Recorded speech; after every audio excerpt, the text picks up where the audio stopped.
Yung naranasan mong sandaling panahon na na-depress ka o nalungkot ka, inaliw ka naman ng salita ng Diyos. Naalala mo, ang Diyos pala ang gumawa, hindi ako dapat magdamdam, hindi ako dapat manatiling ganito.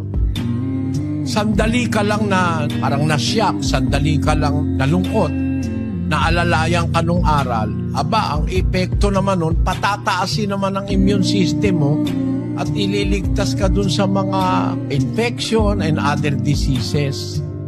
Yun ang mangyayari, dalawang klase.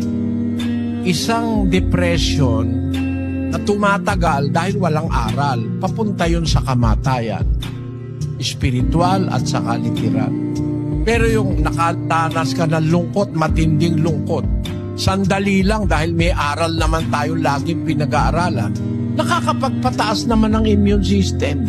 Tignan mo yan, kahanga-hangang bagay na yan na natutuklasan ng siyensya, nasa Biblia na pala.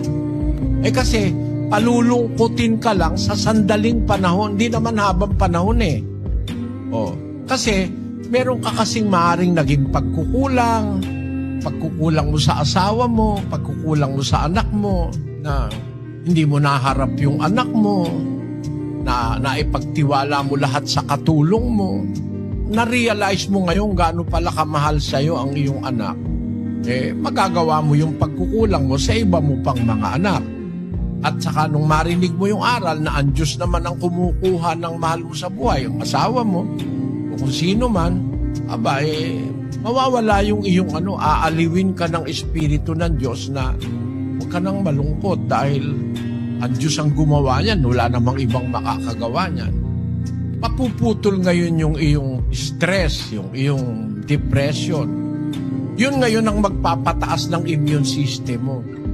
Para ma-prolong yun, ibig sabihin hindi ka nagtitiwala sa Diyos na bakit napoprolong? Dapat kung nalumbay ka man, hindi naman inaalis ng Diyos sa'yo, malumbay ka dahil nawala yung asawa mo. Pero dapat ma-realize mo later on, gawa ng Diyos yun dahil ang Diyos ang kumukuha ng buhay. So hindi mahaba yung iyong Yun ang sinabi ni Pablo sa unang Corintios 7. Ang nagsisiiyak, maging tulad sa mga hindi nagsisiiyak. At ang nangagagalak, maging tulad sa hindi nagagalak. Kailangan paminsan-minsan matuto kang malungkot. Kasi may magandang epekto yon. Yun namang umiiyak, huwag laging paraging umiiyak, sabi niya. Kasi masama naman yung mananatili kang iyak ng iyak. Dapat maliwanagan ka rin, natigilan mo na yung kaiiyak mo dahil hindi naman mababalik na yung asawa mo kung umiyak ka ng umiyak.